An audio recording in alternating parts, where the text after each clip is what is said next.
আল্লাহ রাব্বুল আলামিন বলেন কদ আফলাহা মান যাক্কাহা, সে ব্যক্তি সফল হয়ে গেছে যে ব্যক্তি তার আত্মাকে পরিশুদ্ধ করতে পেরেছে। ওয়া কদ খাবা মান দাসাহা, যে ব্যক্তি আত্মাকে পরিশুদ্ধ করতে পারে নাই সে ব্যক্তি ধ্বংস হয়ে গেছে। কিভাবে পরিশুদ্ধ করবেন? তিনটা হাদিস আপনাকে আগে শোনাই। এক, আল্লাহ রাব্বুল আলামিনের হাবিব মুহাম্মদ সাল্লাল্লাহু আলাইহি ওয়াসাল্লাম দরুদ পড়েন, বলেন সাল্লাল্লাহু আলাইহি ওয়াসাল্লাম। তিনি বলছেন যে আল্লাহর এমন কিছু বান্দা আছে যারা জান্নাতে প্রবেশ করবে যাদের অন্তরটা হবে পাখির মতো নরম। কার মতো? পাখির মতো। একটা হাদিস শুনলেন। দুই নম্বর হাদিস, আল্লাহর রাসূল সাল্লাল্লাহু আলাইহি ওয়াসাল্লাম বলছেন শহীদদের আত্মা যখন আল্লাহর কাছে পৌঁছায়, আল্লাহ রাব্বুল আলামিন সেই আত্মাগুলোকে সবুজ রঙের কিছু পাখির মধ্যে প্রদান করেন এবং সেই পাখিগুলো আরশের নিচে লণ্ঠন আছে এখানে বসে থাকে এবং তারা জান্নাতের যে কোনো জায়গায় যায়, ঘুরে খাবার খায়, আবার ফিরে আসে। আল্লাহ পাক তাদেরকে বলেন যে তোমরা কি চাও, তোমরা কি চাও? শহীদরা কিচ্ছু বলতে পারে না। কি চাইবো আল্লাহ, এত নিয়ামত দিয়েছেন, কি চাইবো? যখন আল্লাহ বারংবার প্রশ্ন করতে থাকেন তোমরা কি আর কিছু চাও, তোমরা কি আর কিছু চাও, তোমরা কি আর কিছু চাও, তখন শহীদরা শেষে বুঝে যে আমাদের কিছু না কিছু তো বলতে হবে এখন। তখন তারা বলে হে আল্লাহ, আমরা আরো একবার পৃথিবীতে যেতে চাই এবং তোমার পথে জীবন দিয়ে আবার ফিরে আসতে চাই। আল্লাহ পাক বলেন এই সুযোগ তো আর নেই, অতএব তোমাদের আর কিছু চাওয়ার নেই, তোমরা এখানেই থাকো। আরেকটা হাদিস শোনেন, রাসূলুল্লাহ সাল্লাল্লাহু আলাইহি ওয়াসাল্লাম বলেছেন, এই হাদিসটা ওমর রাদিয়াল্লাহু আনহু থেকে এসেছে যে তোমরা যদি, হে মানব জাতি বা হে মুসলিমরা, তোমরা যদি আল্লাহর প্রতি তাওয়াক্কুল করার মতোই তাওয়াক্কুল করতে, ভরসা করার মতোই ভরসা করতে, আল্লাহ পাক তোমাদেরকে পাখিদেরকে যেমন করে রিজিক দেন তোমাদেরকে ঠিক সেইভাবে রিজিক দিতেন। তোমরা কি লক্ষ্য করো না যে পাখিরা খালি পেটে বের হয়ে যায় বাসা থেকে সকালবেলা এবং সন্ধ্যাবেলা ভরা পেটে বাসায় ঢোকে? আপনাকে যে তিনটা হাদিস শোনালাম এই তিনটা হাদিসে একটা শব্দ হচ্ছে কমন। শব্দটা কি বলেন? পাখি। পাখি কি? পাখি। আল্লাহ রাব্বুল আলামিন পাখিদের কাছ থেকে আমাদেরকে শিখতে বলছেন এবং বলছেন যে পাখিদের মনটা হয় খুব নরম, খুব সফট এবং তারা আল্লাহর প্রতি তাওয়াক্কুল করে পূর্ণ মাত্রায়। তারা সকালবেলা ভোরবেলা বের হয়ে যায় এবং সন্ধ্যাবেলা বাসায় ফেরে, খালি পেটে বের হয়, ভরা পেটে বাসায় ফেরে। এবং আল্লাহ পাক সবচেয়ে সম্মানিত মৌত যেটা শহীদের মৌত, সেই শহীদদের আত্মাকে আল্লাহ পাক পাখির রূপ দিবেন। তাহলে পাখিটার বিষয়ে একটা ফোকাস করার দরকার আছে না? আচ্ছা, এখানে আসেন। পাখির মন হচ্ছে নরম, মানে পাখির মনটা তাসকিয়া, আত্মশুদ্ধিতে পরিপূর্ণ। কদ আফলাহা মান যাক্কাহা, সে ব্যক্তি সফল হলো যার হৃদয়টা পবিত্র, নিষ্পাপ, নিষ্কলুষিত হলো, সে ব্যক্তি সফল হবে ইনশাআল্লাহ। একটা কাজ এখানে খেয়াল করেন, পাখিরা সকালবেলা ভোরবেলা বের হয় আর সন্ধ্যাবেলা বাসায় ফেরে। এখনকার মুসলিমদেরকে দেখবেন দুপুরবেলা ওঠে, রাত 3টায় ঘুমায়। কথা কি বুঝেন নাই? পাখির একদম ভোরবেলা উঠে যখন ফজরের আজান দিচ্ছে ঠিক তার আগ মুহূর্তে পাখির কিচিরমিচির শুনছেন, তার মানে নামাজের ওয়াক্ত প্রায় চলে যাচ্ছে। তার মানে তার আল্লাহ পাকের হুকুমের সাথেই জেগে ওঠে, সূর্য ডুবে তারা ডুবে যায়। ঠিক এরকম সুন্নত ছিল নবী সাল্লাল্লাহু আলাইহি ওয়াসাল্লামের এবং সাহাবায়ে কেরামের। আজকে 1400 বছর পর মুসলিম জাতি এই সুন্নাহ ভুলে গেছে। আর আমাদের সুন্নত দেখবেন, যদি কোনো রকম উঠেও ফেলি ফজরে, আবার 12টা পর্যন্ত ঘুম, আরো বেশি। আর এই যুব সমাজ যারা আছো তোমরা, কেউই 3টা-4টার আগে ঘুমায় বলে আমার মনে হয় না। অলওয়েজ অনলাইনে পড়ে আছে, টিকটক নিয়ে, ফেসবুক নিয়ে, গার্লফ্রেন্ডের সাথে চ্যাটিং। পাখির মতো হতে পারলে পরে মনটা তো নরম হবে, তারপরে না তাসকিয়া অর্জন হবে। পাখির রুটিনটা কি? ভোরবেলা বের হয় আর সন্ধ্যাবেলা বাসায় ঢোকে। অতএব আমরা যদি রাসূলুল্লাহ সাল্লাল্লাহু আলাইহি ওয়াসাল্লামের সুন্নাহ মতো ওই ভোরবেলা উঠতে পারি আর আর্লি নাইট ঘুমিয়ে যেতে পারি এবং সারাদিন যদি রাসূলের সুন্নাহগুলোর উপর আমল করতে পারি, তাসকিয়া অর্জন হবে ইনশাআল্লাহ। কথা বুঝতে পারছেন? 2, পাখির মতো নরম মন লাগবে। এখনকার আমরা যারা বেঁচে আছি আমাদের মনগুলো কঠিন। কেমন কঠিন? পাথরের মতো কঠিন। আমরা যখন দেখি একটা মাইয়াতকে নিয়ে যাওয়া হচ্ছে জানাজায়, আমাদের কোনো ফিলিংস কাজ করে না। জানাজা যাচ্ছে, জানাজায় দাঁড়িয়ে মোবাইলটা টিপাটিপি করছে। জানাজার সাথে চলছে, কোনো ফিকির নাই যে এই জানাজা আমার হবে কালকে, ওই মোবাইল টিপাটিপি করছে। আমি এমনও দেখেছি, দাফন করা হলো মাইয়াতকে, দাফন করার পরে চারপাশে মানুষজন জড়ো হয়ে গল্প করছে, ভাই আপনার ওই জমিটার কি খবর? আপনার ওইটা কি খবর, বিজনেস কেমন চলছে, চাকরির কি অবস্থা? এই যে মাইয়াতকে পাশে দাফন করলো, কোনো ফিলিংস নাই, কোনো ফিলিংস নাই। আমি আত্মশুদ্ধির কথা বলছি। আত্মশুদ্ধির জন্য আপনার মনটাকে পাখির মতো সফট নরম করতে হবে। যখন আপনি সফট নরম করবেন এবং আত্মশুদ্ধি অর্জন করবেন, তখন দুই ডানা মেলে আপনি আকাশে উঠতে পারবেন ইনশাআল্লাহ। আত্মশুদ্ধি অর্জন না করতে পারলে ডানা কেটে পড়ে যাবে, তখন আর আকাশে উঠতে পারবেন না। কোন আকাশে? ওই যে শহীদের রূহ যে আকাশে চলে গেছে, ওই আকাশ। অতএব মন কেন কঠিন হলো প্রিয় ভাই? এক নাম্বার কারণ, আমরা শিরকের পাপে লিপ্ত আছি। এক নাম্বার, শিরকের পাপে লিপ্ত থাকা অবস্থায় মুসলিমদের মনটা কঠিন হয়ে গেছে। আপনি কি মনে করছেন আমরা শিরক করি না? মুসলিমরাও কবর পূজা করে, দেখবেন মুসলিমরাও দেখবেন অনেক ক্ষেত্রে মাজার পূজা করছে। আমি বলিনি যে অলিয়া উলিয়ার মাজার জিয়ারত করা যাবে না, আমি কথা বলছি না, কিন্তু আপনি মৃত মানুষের কাছে আপনার ভালো মন্দ চাইতে পারেন না। কথা বুঝতে পারেন না? আমরা অবশ্যই অলিয়া উলিয়াদের কবর জিয়ারত করব। এটা আপনাকে মৃত্যুর কথা স্মরণ করাবে। তাদের একটা রব আছে, যেটাকে আমরা প্রভাব বলি, এটা আপনার মধ্যে আসবে। আমরা অবশ্যই জিয়ারত করব। জিয়ারত করতে বলেছেন নবী সাল্লাল্লাহু আলাইহি ওয়াসাল্লাম, কারণ এটা আপনাকে পরকালের কথা কি করবে? স্মরণ করাবে। ওমরা করতে যান, আল্লাহ পাক সবাইকে তৌফিক দান করুন ওমরা হজ করার এবং বড় হজ করার। আমি দোয়া করি।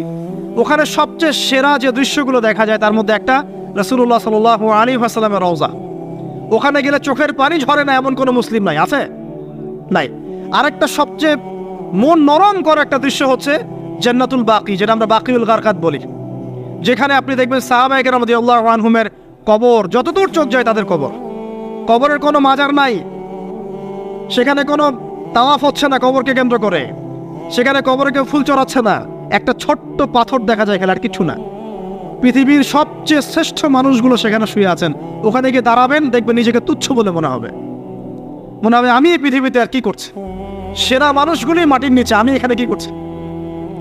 তো দেখুন প্রিয় ভাইরা, অবশ্যই অলিয়া উলিয়াদের কবর জিয়ারত করবেন, কিন্তু মৃত ব্যক্তি আপনার কল্যাণ করতে পারবে? অকল্যাণ করতে পারবে? হ্যাঁ, তারা আল্লাহর কাছে সুপারিশ করতে পারবে আল্লাহ পাক যখন তাদেরকে অনুমতি দিবেন। তারপরে আল্লাহ পাক যখন অনুমতি দিবেন, তখন নবী সাল্লাল্লাহু আলাইহি ওয়াসাল্লাম সুপারিশ করবেন, অলিয়া উলিয়াগণ করবেন, আলেম ওলামা করবেন, শহীদগণ করবেন, হাফেজে কোরআন করবেন, অনেকেই করবেন ইনশাআল্লাহ। আল্লাহ পাক আমাদের তাকদীরে এইসব সুপারিশ নসিব করুন বলিনা আমি। মুসলিমরা আজকে শিরিক করছে অনেক ক্ষেত্রেই। দেখবেন হাতে একটা এই যে বালা পরে আছে, খুলে না। কেন খোলেন না ভাই? বলে যে এটা খুললে যদি রোগ হয়, রোগ দেওয়ার মালিক কে? ওই বালা না আল্লাহ? এই যে আপনার বিশ্বাস জন্মে নিয়েছে, এই যে বিশ্বাসটা জন্মিয়েছে আপনার হাতের উপরে, এই বালার উপরে, এটাই শিরক, এটাই শিরক। যদি আপনি বিশ্বাস করেন যে এটা হাতে থাকলে আপনি সুস্থ থাকবেন, হাত থেকে খুলে পড়ে গেলে আপনি আর বাঁচবেন না, এই যে কল্যাণ অকল্যাণের মালিক আপনি কাকে করলেন? ওই বালাকে করেছেন, আল্লাহকে করেন নাই। এখানে শিরক হয়ে গেছে, খুবই সূক্ষ্ম শিরক। আপনি নামাজ পড়ছেন মনে করেন, এখন কিছু মানুষ আসলো, এখন দেখছেন যে হুজুর তো আমার নামাজ দেখছে, নামাজটা খুব সুন্দর করে পড়ার চেষ্টা করলেন, লম্বা নামাজ, সেজদায় গিয়ে আর উঠছেন না, খুব সুন্দর নামাজ পড়ছেন। এই যে মানুষকে দেখানোর জন্য নামাজটা পড়ছেন, এটা শিরক। এটা কি? এটাও শিরক। এই যে গণক বসে আছে রাস্তার পাশে, দেখবেন টিয়া পাখি নিয়ে, তারপরে যে কাগজ নিয়ে, আসেন ভাই ভাগ্য পরীক্ষা করে দেই। আরে ভাই, তুমি যদি মানুষের ভাগ্যই পরীক্ষা করতে পারবা, তো তুমি রাস্তার পাশে কেন? তোমার ভাগ্য কেউ পরীক্ষা করেনি কখনো? এতটুকু কমন সেন্স আমাদের নাই। ও যদি আমার ভালো মন্দ করতে পারে বা ভবিষ্যৎ বলতে পারে, তাহলে ও রাস্তার পাশে বসে আছে কি জন্য? ওর তো প্রাইম মিনিস্টার হওয়ার কথা, এখন ওর তো ইলেকশন করার কথা। তো দেখেন, এই যে ওখানে গিয়ে আমরা কি করি? ভাই আমার হাতটা দেখে দেন, ভাই আমার অতীত বলে দেন, ভবিষ্যৎ বলে দেন। এবং এগুলো দিন দিন বাড়ছে, কিন্তু এই রাশিফল, কবিরাজি, গণকি, এগুলো দিন দিন বাড়ছে। এবং আমি লক্ষ্য করছি দিন দিন আরেকটা জিনিসও বাড়ছে, সেটা হলো জাদুবিদ্যার চর্চা করা। এবং গ্রামে গঞ্জে কুফুরি বাড়ছে না? কুফুরি করা, তাবিজ করা, বিচ্ছেদ করা, স্বামী স্ত্রীর বিচ্ছেদ করা, মেয়েকে বশ করা, সন্তানকে বশ করা বাড়ছে না? সবই শিরক, এগুলো সবই কুফুরি। এগুলো মুসলিমরা করছে না। মুসলিমরা এসব শিরকে লিপ্ত আছে বলেই তো অন্তর কঠিন হয়ে গেছে। ফাকাসাত কুলুবুহুম, তাদের অন্তর কঠিন হয়ে গেছে। তো একটা হাদিস বলে এখানে খালি, নবী সাল্লাল্লাহু আলাইহি ওয়াসাল্লাম বলছেন, যদি কেউ কোনো গণকের কাছে যায়, গিয়ে বলে দেখেন তো আমার হাতটা একটু, ও কিন্তু বিশ্বাস করে না যে এ ভবিষ্যৎ বলতে পারে, খালি এমনি বলেছে একটু দেখেন তো, বলার সাথে সাথেই 40 দিনের নামাজ কবুল হবে না। আর যদি তার বলা কথায় বিশ্বাস করে যে হ্যাঁ তোমার ভবিষ্যৎ খুব ভালো, তুমি চাকরি পাবা, এটা করবা সেটা করবা, এবং সে বিশ্বাস করলো হ্যাঁ এটাই হবে, তখন নবী সাল্লাল্লাহু আলাইহি ওয়াসাল্লাম বলছেন সে যেন আল্লাহর পক্ষ থেকে যা নাজিল হয়েছে, মানে এই যে কোরআনুল কারীম, এই কোরআনকে যেন সে অস্বীকার করলো, মানে কুফরি করলো। এগুলো আমরা করছি না ভাই? অনেক কিছু করছে। আমরা স্তম্ভের পূজা করছি, অনেক মুসলিম আগুনের পূজা করছে। আগুন জ্বালিয়েছেন, মাথা নত করছেন কেন? আগুনের সামনে আপনি মাথা নত করবেন কেন? আপনি একটা স্তম্ভের সামনে, গাছের সামনে দাঁড়িয়ে মাথা নত করে ধ্যান করবেন কেন? আপনি মেডিটেশন করছেন কি জন্য? আপনাকে নামাজ দেওয়া হয় নাই? 5 ওয়াক্ত নামাজ দেওয়া হয় নাই? নামাজের চেয়ে বড় মেডিটেশন কিছু আছে নাকি? আপনি ধ্যান করছেন কি জন্য? অনেক মুসলিম তো জিনেরও উপাসনা করছে, জানেন? অনেক মুসলিম জিনকে তাবে করার চেষ্টা করছে। আর জিন বলে একটা জাতি আছে, এটা সত্য। এরকম প্রতিটা ক্ষেত্রে শিরক আছে। শিরক কথায় আছে, কাজে আছে, বিশ্বাসে আছে। দেখবেন মুসলিমরাই আল্লাহ ছাড়া অন্য কারো কাছে দোয়া করছে, মুসলিমরা নজর মানত করছে অন্য জায়গায়, আল্লাহর জন্য নজর মানত করছে না, অন্য কাউকে সন্তুষ্ট করার জন্য করছে। সন্তান হয় না, এখন কি হবে? সন্তান হয় না তো অমুকের কাছে যাও, সেখানে গিয়ে বকরি জবাই দাও, সন্তান হবে। সুবহানাল্লাহ। তো এই পদ্ধতি ইব্রাহিম আলাইহিস সালামের জানা ছিল না, যে শেষ বয়সে তিনি বলছেন রব্বি হাবলি মিনাস সালিহিন। আপনি দোয়া করতে পারেন না? সন্তান হবে না কেন? আল্লাহ পাক তাকদিরে লিখে রাখলেন, অবশ্যই হবে। আর আল্লাহ পাক তাকদিরে না লিখলে কিভাবে হবে? তাকদিরে যে ব্যক্তি বিশ্বাস করে না সে ব্যক্তি হতাশ হয়। যা কিছু হচ্ছে আমাদের জীবনে সবই তাকদির, এর বাইরে একটা মানুষও যেতে পারবে না। তো প্রিয় ভাইরা, কথায়, কাজে এবং চিন্তায় আমরা অনেক শিরিক করছি। শিরিকের কারণে আমাদের অন্তর কঠিন হয়ে গেছে। আরো কেন কঠিন হচ্ছে? বেদাত। আমল করছেন নবীর সুন্নত মানার জায়গায় অন্য কিছু আপনি করছেন, এমন কিছু আমল করছেন যেগুলোর সাথে রাসূলের সুন্নতের কোনো সম্পর্ক নাই এবং সাহাবীদের সুন্নতেরও কোনো সম্পর্ক নেই। এই ক্ষেত্রে গিয়ে আপনি বেদাত করছেন, বেদাত করে অন্তর কঠিন হয়ে যাচ্ছে। অন্তর কঠিন হওয়ার একটা বড় কারণ হচ্ছে হারাম রিজিক। যখন আপনি হারাম রিজিকে যাচ্ছেন, সুদ, ঘুষ, আপনার দুর্নীতি, আপনার এই যে অন্যের সম্পদ আত্মসাৎ করা, হালাল হারামের পরোয়া না করা, এই রিজিক দিয়ে যখন আপনি আপনার দেহ, রক্ত, মাংস গঠিত হচ্ছে, আপনার কলবটা শক্ত হয়ে যাচ্ছে। আমি কি বুঝাতে পারছি না? হারাম রিজিক যখন আপনার শরীরে ঢুকছে, অন্তরটা শক্ত হয়ে যাচ্ছে। একটা হাদিস যথেষ্ট। আল্লাহ রাসূল বলেছেন, ইন্নাল্লাহা তাইয়্যিব লা ইয়াকবালু ইল্লা তাইয়্যিব। আল্লাহ পাক পবিত্র সত্তা, তিনি পবিত্র ছাড়া কবুল করেন না। আপনি 10টা হজ করে আসেন, চুরির টাকা দিয়ে, ডাকাতির টাকা দিয়ে, আত্মসাতের টাকা দিয়ে, দুর্নীতির টাকা দিয়ে, যদি কবুল হয় তাহলে কোরআন সুন্নাহ মিথ্যা হয়ে যাবে। নাউযুবিল্লাহ। কথা কি বুঝতে পারছেন না? আল্লাহ রাব্বুল আলামিন বলছেন আল্লাহ পাক পবিত্র ছাড়া কবুল করেন না। হারাম রিজিক দিয়ে ইবাদত কবুল হয় না। আমরা ওই যে রংপুর অঞ্চলে একবার ওই যে হারাগাছ একটা অঞ্চল আছে না, সেখানে গিয়েছিলাম। সেখানে মাশাআল্লাহ আবার বিড়ির অনেক ফ্যাক্টরি আছে। কিসের? বিড়ি তো হালাল নাকি? তামাক তো হালাল নাকি? তো সেখানে বিড়ি ফ্যাক্টরির অনেক মালিক আছে এবং তারা মসজিদ কমিটির অনেক দায়িত্বপ্রাপ্ত আর কি। মুসলিমদের গায়রত্ব এখন নাই, মুসলিমরা এদেরকে আবার মসজিদ কমিটির সদস্যও বানিয়েছে। তো এখন মসজিদ কমিটিতে এসে তার প্রভাবে আর ইমাম সাহেব টিকতে পারে না।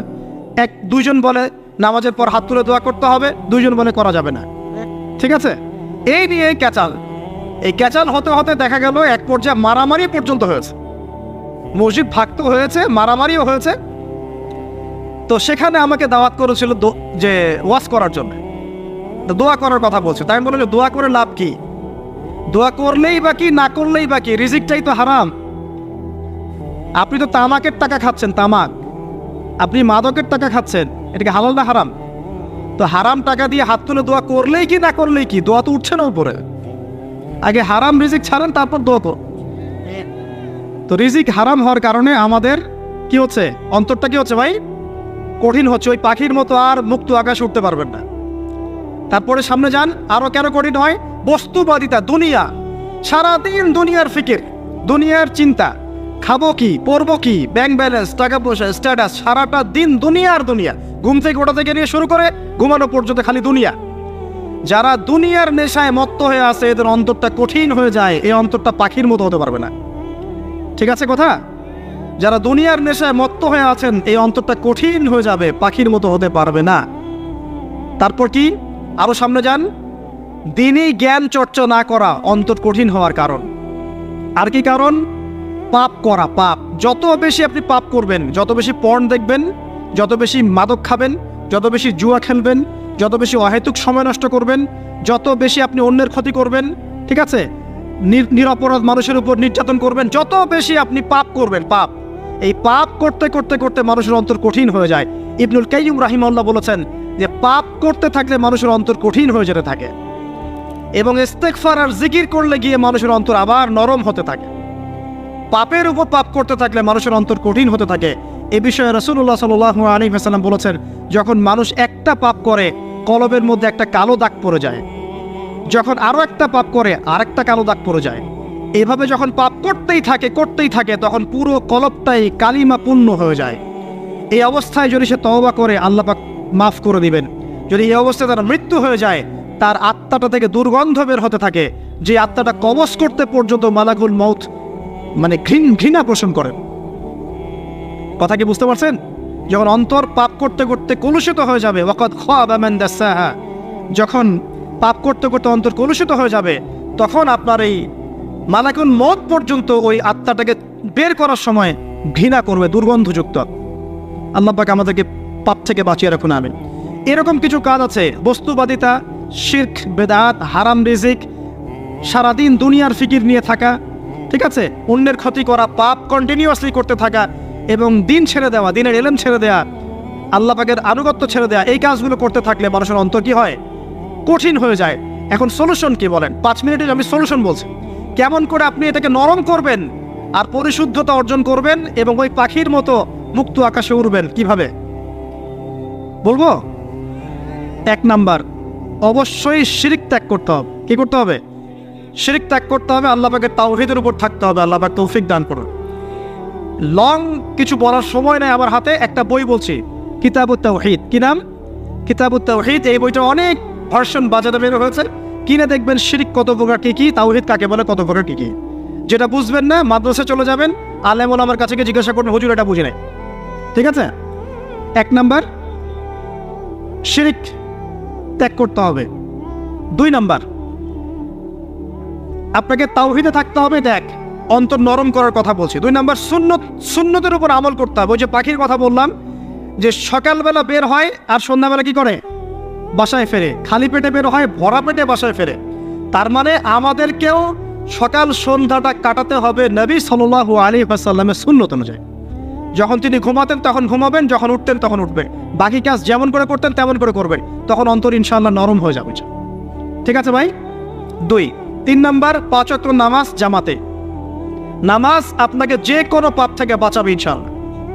ভাই জেনা করছেন, নামাজ পড়েন। পর্নোগ্রাফি দেখেছেন, তাও তওবা করে নামাজ পড়েন।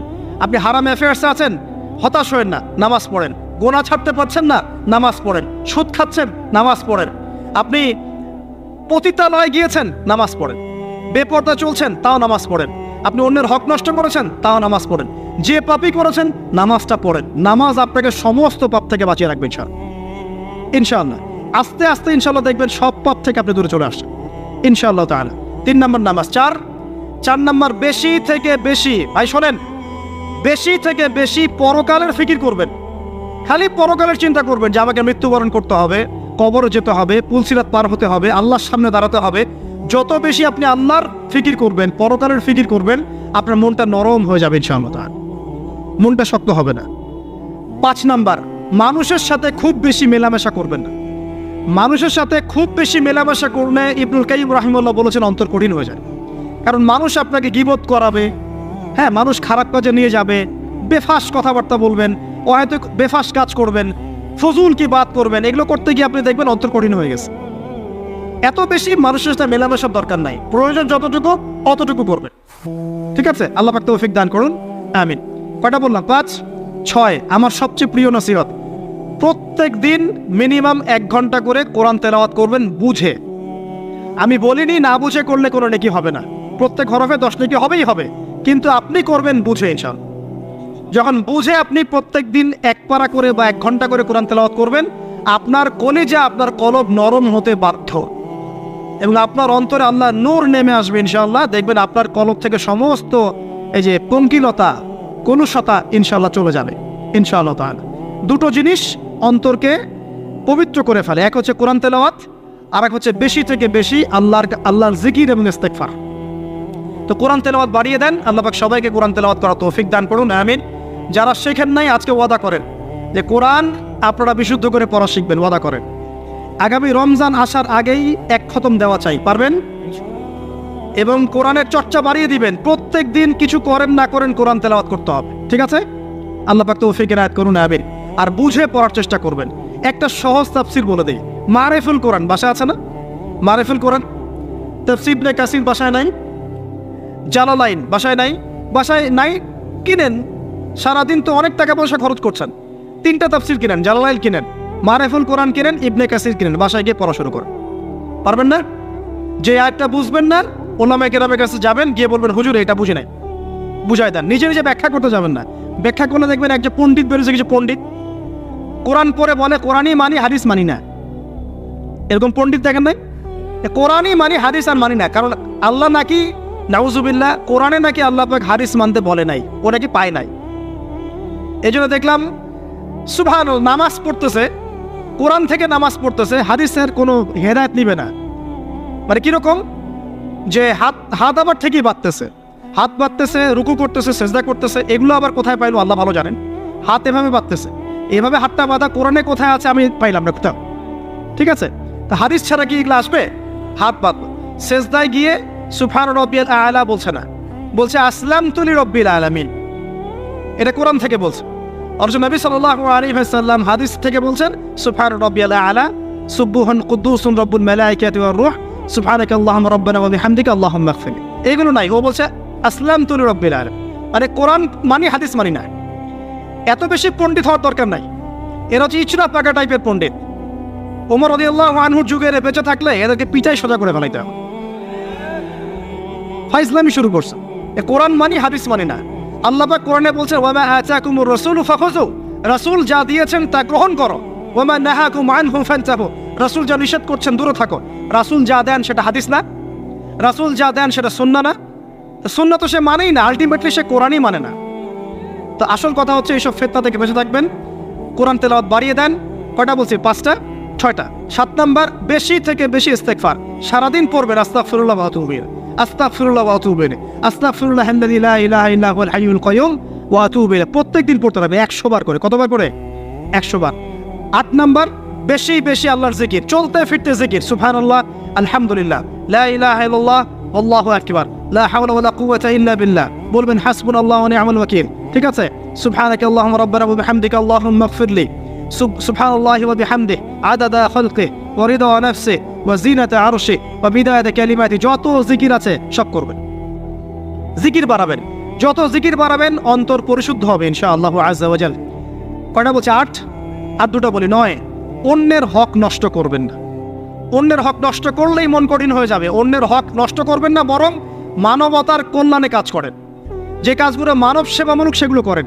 রক্তদান কর্মসূচি করেন, গাছ লাগান, এতিমের মাথায় হাত বোলান, বিধবার খোঁজ খবর নেন, ঠিক আছে? মেয়েদের সেলাই মেশিন কিনে দেন, মানুষের উপকারে কাজ করেন। দেখবেন আপনার মনটা নরম হয়ে যাবে ইনশাআল্লাহ। যার মন নরম এবং যার মনের মধ্যে সততা আছে, আল্লাহ পাক ইনশাআল্লাহ সেখানে অবশ্যই হেদায়েত ঢালবে ইনশাআল্লাহ তাআলা। আর 10 নম্বর সবচেয়ে শেষ হচ্ছে যে কবর জিয়ারত করবেন বেশি বেশি করে, এবং নিজের মৌতের কথা স্মরণ করে আল্লাহর কাছে বেশি বেশি দোয়া করবেন। কি দোয়া করবেন? ইয়া মুকাল্লিবাল কুলুব সাব্বিত কলবি আলা দীনিক, ইয়া মুসাররিফাল কুলুব সাররিফ কুলুবানা আলা তাআতিক।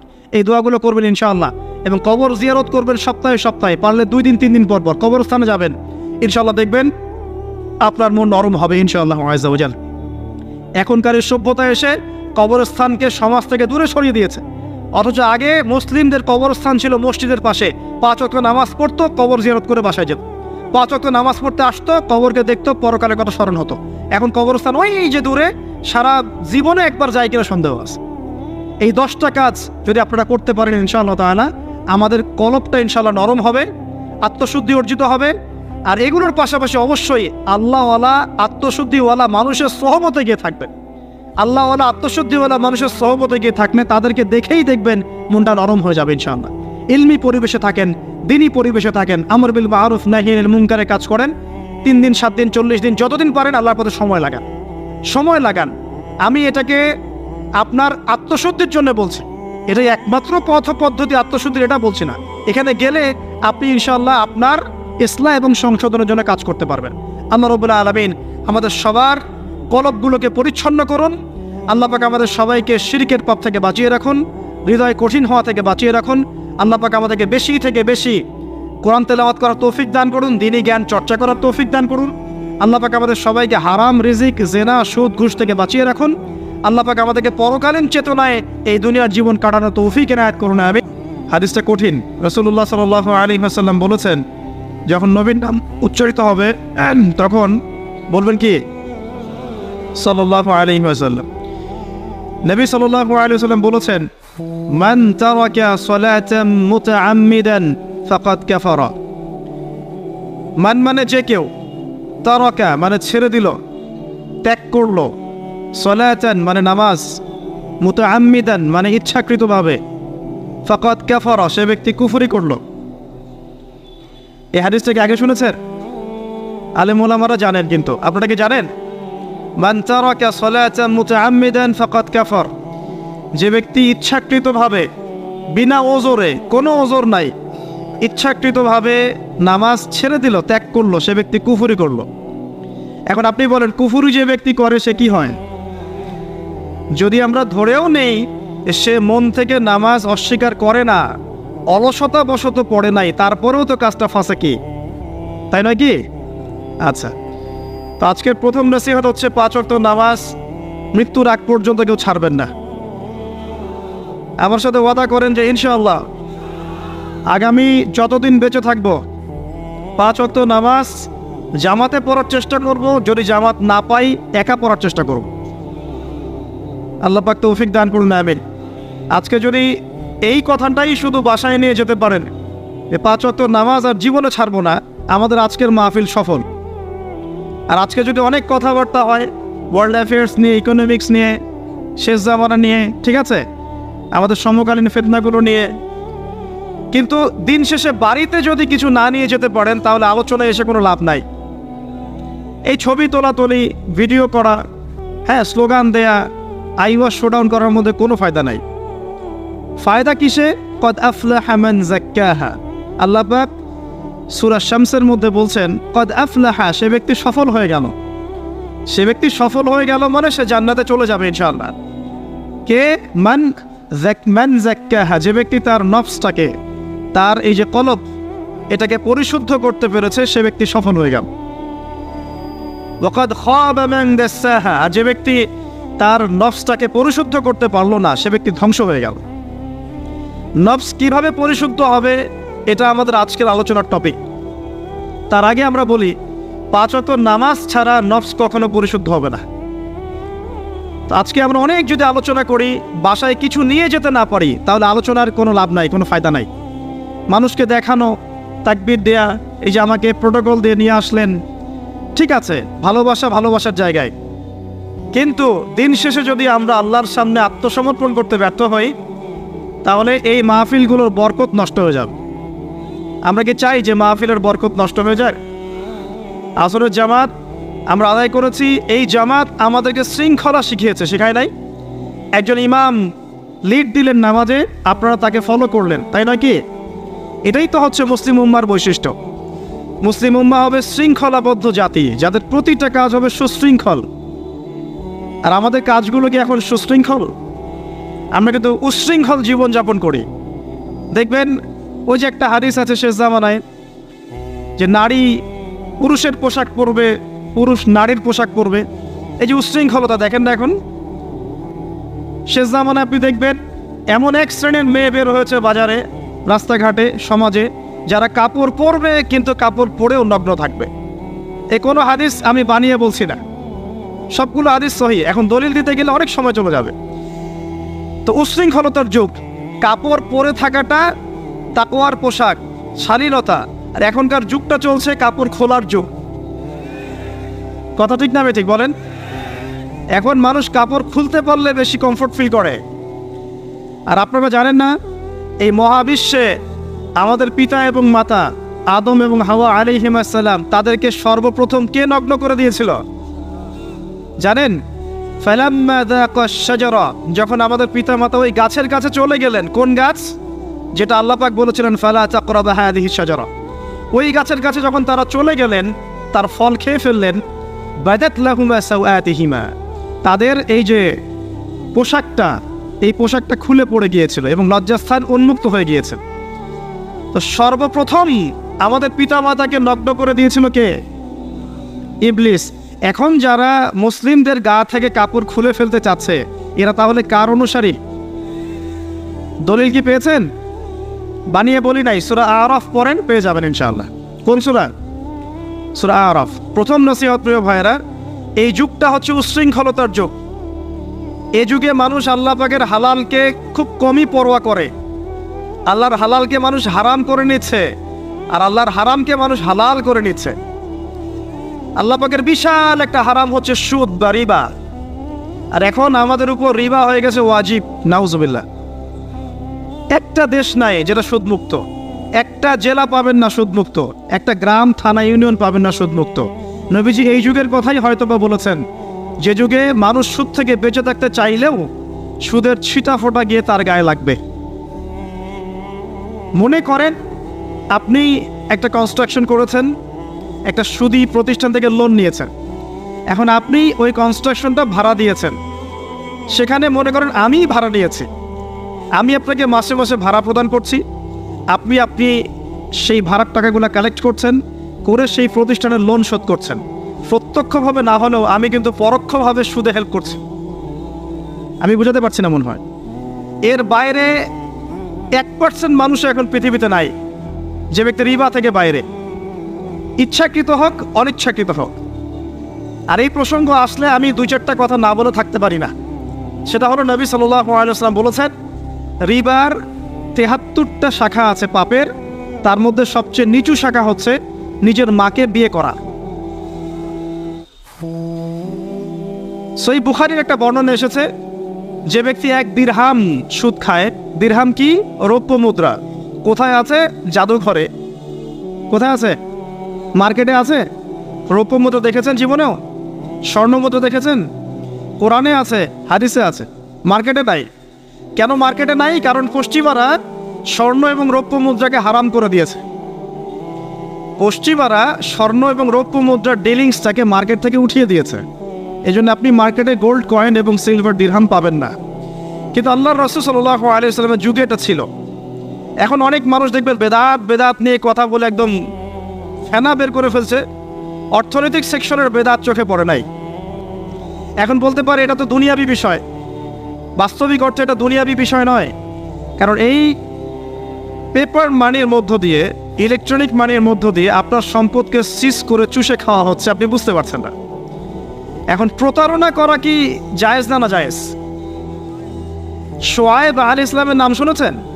একটা কম ছিল মাদিয়ানে, শোয়েব আলাইহিস সালামের কম। এই কম সম্পর্কে আল্লাহ পাক যখনই কথা বলেছেন তখনই তাদের একটা দোষ উল্লেখ করেছেন। সেটা কি?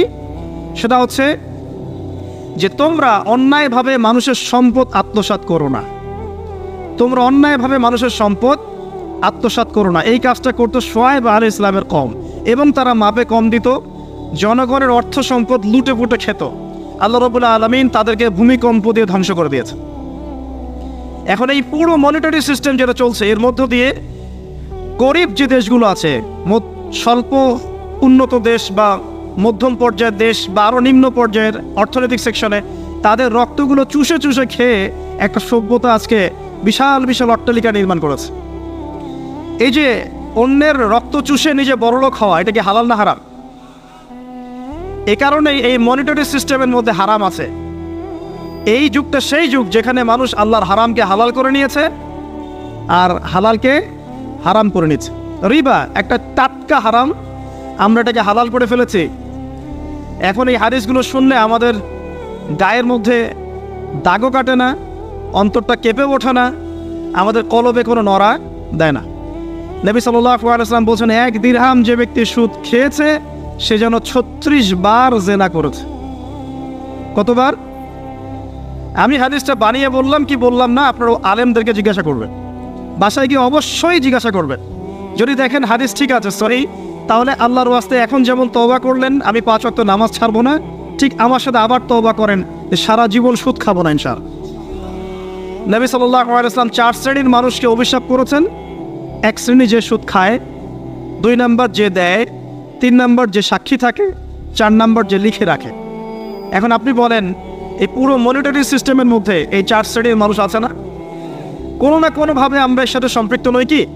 সম্পৃক্ত। অতএব আল্লাহর এই বাণীকে যদি ভয় করেন, কোন বাণী? আল্লাহ পাক বলছেন ইয়া আইয়ুহাল্লাযীনা আমানু হে মুমিনগণ ইত্তাকুল্লাহ, তোমরা আল্লাহকে ভয় করো। ওয়াযারু মা বাকিয়া মিনার রিবা ইন কুনতুম মুমিনিন, তোমরা সুদের অবশিষ্ট অংশগুলো ছেড়ে দাও যদি প্রকৃতপক্ষে তোমরা মুমিন হয়ে থাকো।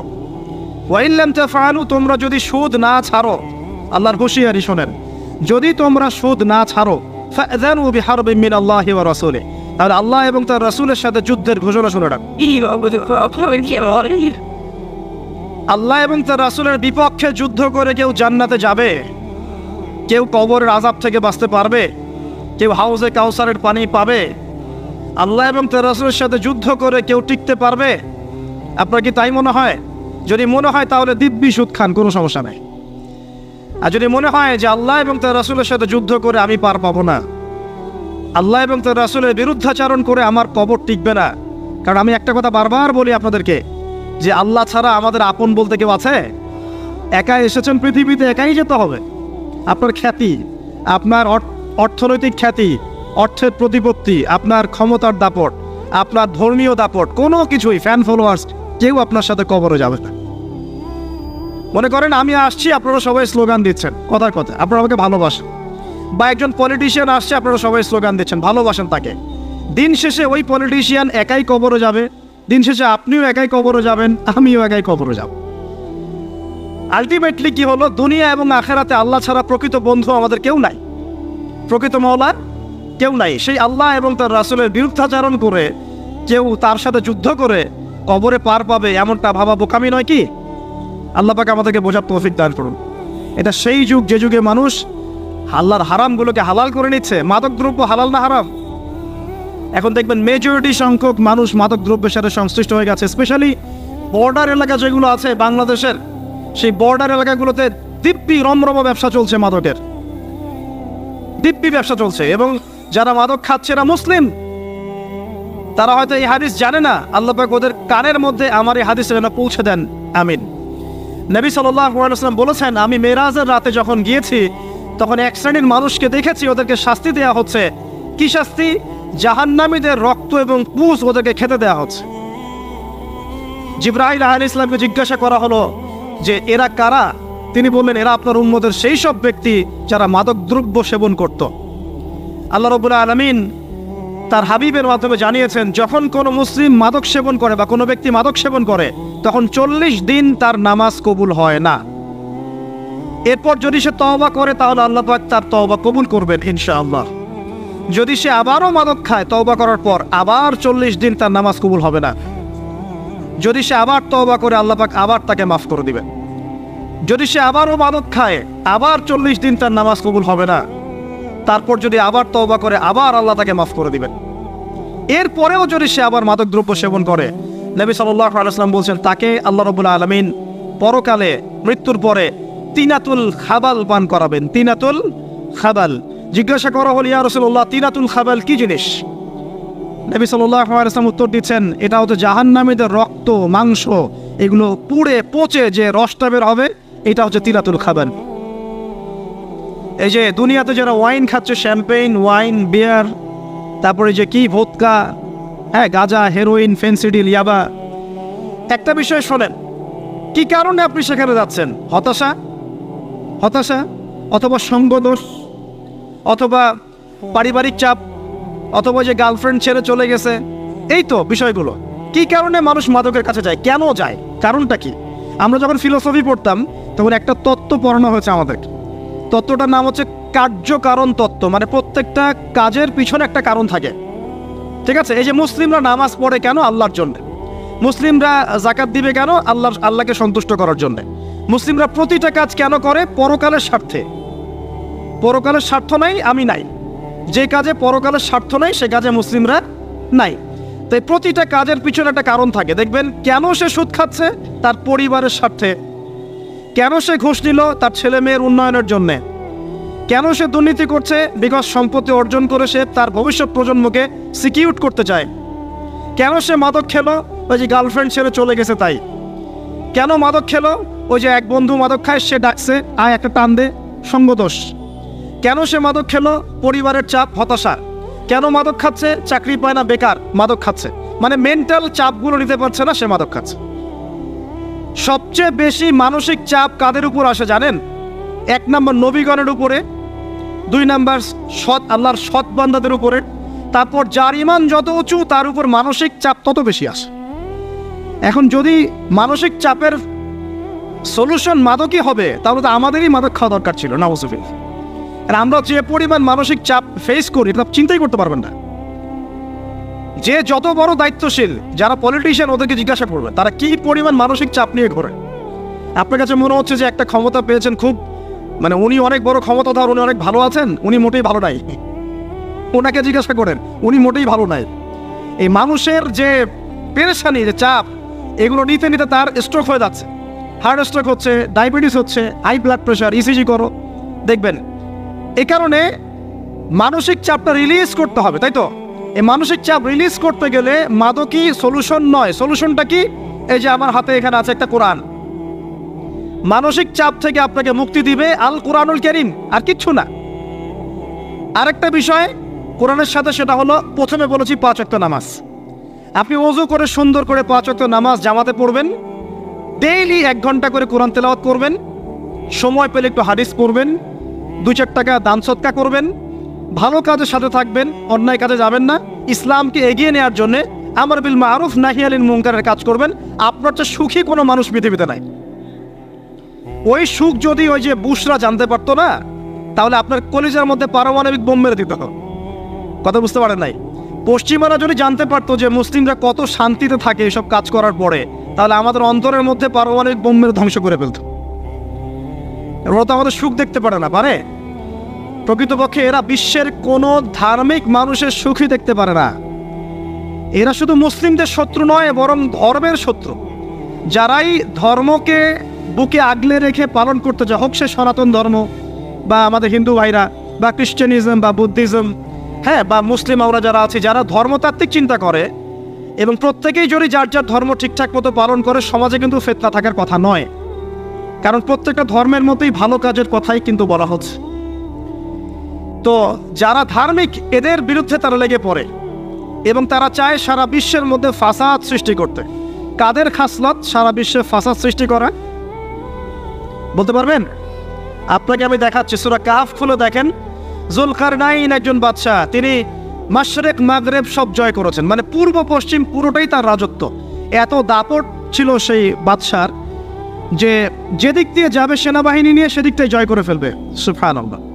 এবং তিনি উদ্ধত অহংকারী ছিলেন না, তিনি আল্লাহর অনুগত বান্দা ছিলেন। একটা কওমের মধ্যে গেলেন, সেই কওমটা ছিল পাহাড়ের মাঝখানে, 2 পাহাড়ের মাঝখানে। এখন ওই কওম তাকে বলছে, ইয়া যুলকারনাইন, হে যুলকারনাইন, ইন্না ইয়াজুজ ওয়া মাজুজ মুফসিদুনা ফিল আরদ। ভালো করে বোঝেন, হে যুলকারনাইন, নিশ্চয়ই ইয়াজুজ আর মাজুজ এই 2 শ্রেণীর মাখলুক, তারা পৃথিবীতে ফাসাদ সৃষ্টি করে বেড়াচ্ছে। কি করছে? সারা পৃথিবীতে ফাসাদ সৃষ্টি করে বেড়াচ্ছে। ফাহাল নাজআলু লাকা খরজান আলা আন তাজআলা বাইনানা ওয়া বাইনাহুম সাদ্দা। হে যুলকারনাইন, আমরা কি আপনাকে ট্যাক্স দিব, কর দিব, যে আপনি ওদের আর আমাদের মাঝখানে একটা প্রাচীর নির্মাণ করে দিবেন, যে ওরা আমাদের কাছে আর আসতে পারবে না? কারা এটা? ইয়াজুজ আর মাজুজ।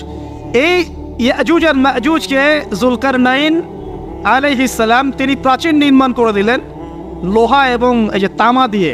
এরপর তারা আর ওই কওমের ক্ষতি করতে পারলো না। কিয়ামতের আগে আগে তারা বের হয়ে আসবে এবং সারা বিশ্বে ফাসাদ সৃষ্টি করবে। এখনও তারা বের হয়ে আসছে, আমি সেটা বলছি না, কিন্তু এখন পুরো বৈশ্বিক প্রেক্ষাপটে যারা বিশ্বে ফাসাদ সৃষ্টি করে বেড়াচ্ছে, এদের মধ্যে এই ইয়াজুজ মাজুজের খাসলত আছে, চরিত্র আছে। দেখবেন ওই দিকে ইউক্রেনকে ব্যস্ত রেখেছে রাশিয়ার এগেনস্টে এবং নিউক্লিয়ার যুদ্ধ বাঁধানোর পায়তারা করছে। এটা অলমোস্ট আমাদের ঘরের কোনায় চলে এসেছে। নকিং অ্যাট দ্য ডোর বলে একটা কথা আছে ইংরেজিতে, একদম ঘরের কোনায়। যে কোনো মুহূর্তে দেখবেন ওয়ার্ল্ডে একটা ম্যাসাকার সৃষ্টি হয়ে গেছে আর কি। ওইদিকে তাইওয়ানকে ব্যস্ত রেখেছে চায়নার এগেনস্টে, ওইদিকে ইসরায়েলকে ব্যস্ত রেখেছে প্যালেস্টাইনিদের এগেনস্টে, এদিকে দেখবেন যে ইরাকে ব্যস্ত রেখেছে এই কন্টিনেন্টকে ISIS দিয়ে। ঠিক আছে, বাংলাদেশকেও ব্যস্ত রাখার চেষ্টা করছে মায়ানমারকে দিয়ে, দেখছেন না? তো পুরো বিশ্ব জুড়ে এদের এজেন্ডা হচ্ছে সারা বিশ্বে আমরা ফাসাদ সৃষ্টি করে মানব জাতিকে কমিয়ে ফেলবো, মুসলিমদেরকে ধ্বংস করব, মুসলিম যুবকদেরকে পর্ন দেখাবো, ওদেরকে মাদক খাওয়াবো, ওদের মধ্যে জেনা, অশ্লীলতা, পরকীয়া ছড়িয়ে দিব, হ্যাঁ, এবং মহামারী ছড়িয়ে দিব, দিয়ে মুসলিম জনসমষ্টিকে কমিয়ে নিয়ে আপোষে ক্রন্দলে লাগিয়ে দিয়ে আস্তে আস্তে আমরা বিশ্বে শাসন করতে হবে, এদেরকে ডমিনেট করে দিই। এবং এই এজেন্ডা বাস্তবায়নের দিকে তারা এগিয়ে যাচ্ছে সুকৌশলে। আর আমরা কি করছি ভাই? আমরা শুধু কাজ যতটুকু না করছি তার চেয়ে বেশি আমরা আইওয়াসা শোডাউন করছি। দেখেন, বেশিরভাগ মানুষ আমাদের নামাজের খবর নাই, বেশিরভাগ মানুষ তাজকি আত্মশুদ্ধির খবর নাই, ভালো আলেমের কাছে এসে পড়ে থাকবে কোনো খবর নাই, কোরআন পড়া শিখবে এসবের খবর নাই। যেগুলো করলে কোনো সমস্যা হয় না বা অল্প পরিশ্রমে করা যায়, ওই যে ঘরের মধ্যে শুয়ে শুয়ে ফেসবুকে 2 লাইন লেখা যায়, খুব সহজ, লিখলেন আবার শুয়ে গেলেন, কোনো সমস্যা নাই। কোনো কনস্ট্রাকটিভ সুদূর প্রসারী কাজ আমাদের হচ্ছে না, যেটা হচ্ছে এটা প্রয়োজনের তুলনায় নিতান্তই নগণ্য। এই কারণে আমাদের যারা দিন, আমরা যারা বুঝি, যাদের মধ্যে ইসলামের চেতনা আছে, ইসলামকে ভালোবাসি, আমরা যারা চাই দিন এগিয়ে যাক, আমাদের কনস্ট্রাকটিভ কাজ করতে হবে, মানে সুদূর প্রসারী কাজ করতে হবে। শৈথিল্যতাবাদীও হবেন না, আবার চরমপন্থীও হবেন না, মধ্যমপন্থী হয়ে ইসলামকে, কোরআনকে এবং হাদিসকে হাতে নিয়ে উম্মার ঐক্যের স্বার্থে, দেশ জাতি জনগণের ঐক্যের স্বার্থে এগিয়ে যান। আল্লাহ পাক আপনাদের হাতকে শক্তিশালী করুন, দোয়া করে। এখানে খুবই স্মার্ট হতে হবে এবং বেসিক কাজগুলো খুব বেশি করে করতে হবে। বেসিক কাজ কি ভাই? বেসিক কাজ হচ্ছে আপনার নামাজ, বেসিক কাজ আপনাকে কোরআন শিখতে হবে, বেসিক কাজ আপনাকে আরবি শিখতে হবে, বেসিক কাজ আপনি যেখানে পড়াশোনা করছেন এই পড়াশোনা করে ওই জ্ঞানটাকে দিয়ে ইসলামের খেদমতে আপনাকে কল্যাণে কাজ করতে হবে।